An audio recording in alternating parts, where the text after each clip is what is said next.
చేసి ఈ గ్రామాన్ని ఏ విధంగా అభివృద్ధి చేయాలో చేస్తాం. నేను అందుకే ఈ ఊర్లో చెప్తున్నా, ఈరోజు కలెక్టర్ గారు దీన్ని ఒక మోడల్గా తయారు చేస్తారు. నేను కూడా ఆ మోడల్ చూస్తా, దీనికి ఒక స్పష్టమైనటువంటి ఆలోచన ఇస్తా. ఈ గ్రామాన్ని తప్పకుండా అభివృద్ధి చేసే బాధ్యత జిల్లా యంత్రాంగానికి అప్పచెప్తున్నాను. అదే మాదిరిగా దీపావళికంతా మా ఆడబిడ్డలకి ఉచితంగా గ్యాస్ ఇస్తా. నేనే వచ్చి మీ ఇంట్లో వంట చేస్తా. ఎందుకంటే ఒకప్పుడు చెప్పేవాడిని, నేను గ్యాస్ ఉంది, గ్యాస్ లేనప్పుడు చెప్పేవాడిని చెల్లెమ్మలో గ్యాస్ కొనిస్తానంటే కొంతమందికి అర్థమయ్యేది కాదు. ఆ గ్యాస్ వచ్చిన తర్వాత చెప్పేవాడిని, డాక్రా సంఘాలు మీరు బయట తిరగండి, ఇంట్లో గ్యాస్ ఉంది, కష్టం లేదు, మీరు వచ్చే లోపల మా మగవాళ్ళు వంట కావాలంటే చేసి పెడతారు, పెద్ద కష్టం ఉండేది కాదని చెప్పాను ఆ రోజుట్లో. కానీ యథార్థం ఇప్పుడు వంట చేయడం పెద్ద కష్టం కాదు, మగవాళ్ళు కూడా చేయొచ్చు, కాఫీ పెట్టుకోవచ్చు, అలవాటు అవుతుంది. గ్యాస్ ఇస్తున్నాం, 3 సిలిండర్లు తప్పకుండా దీపావళి నుంచి ప్రారంభించి మా ఆడబిడ్డలకి ఆ రోజు దీపం పెట్టా. ఈరోజు ఆ దీపాన్ని వెలిగించే బాధ్యత మేము తీసుకుంటామని చెప్పి కూడా నేను మీకు తెలియజేస్తున్నా. అదే మరిగా ఈరోజు మీరు చూస్తే సర్పంచుల్ని, గ్రామాలని బలోపేతం చేస్తున్నాం. 3 వ్యవస్థలు ఉన్నాయి ఇక్కడ, అవి కూడా ఆలోచిస్తున్నాం. సచివాలయాలు ఉన్నాయి, అదే మరిగా స్థానిక సంస్థలు ఉన్నాయి, పట్టణాల్లో మున్సిపాలిటీలు ఉన్నాయి, గ్రామీణ ప్రాంతాల్లో పంచాయతీలు ఉన్నాయి. ఇవన్నీ ఏం చేయాలని ఆలోచించి బలోపేతం చేయబోతున్నాం. ఇంకో పక్క వాలంటీర్లు పెట్టారు. ఆ వాలంటీర్లు లేకపోతే ఏమీ కాదని మాట్లాడేవాళ్ళు. ఇప్పుడు వాలంటీర్లు లేకపోతే పింఛనే ఇవ్వలేమని మేలో అయితే 32 మందిని ప్రభుత్వమే హత్య చేసే పరిస్థితికి వచ్చారు.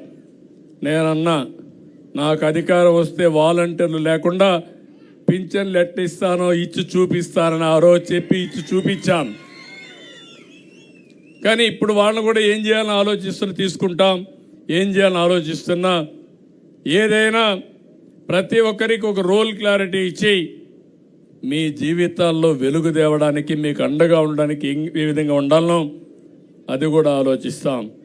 మొన్నే మీరు ఒకసారి చూస్తే ఒకే రోజు 13,320 గ్రామాల్లో గ్రామ సభలు పెట్టిన ఏకైక రాష్ట్రం ఆంధ్రప్రదేశ్ రాష్ట్రం అని చెప్పి కూడా నేను మీకు తెలియజేస్తున్నా. పవన్ కళ్యాణ్ గారు ఒక ఐడియా ఇస్తే బాగుందని నేను కూడా ప్రోత్సహించి అందరం కలిసి ముందుకెళ్ళాం. ఒకే రోజు పెట్టాం. 4,500 కోట్ల రూపాయలకి పనులు శాంక్షన్ చేశాం. ఆ పనులన్నీ కూడా ఇప్పుడు ప్రారంభం అవుతాయని చెప్పి కూడా నేను మీకు తెలియజేస్తున్నా. మొన్నటి వరకు అయితే బ్లీచింగ్ కొట్టడానికి కూడా బ్లీచింగ్ పౌడర్ లేదు.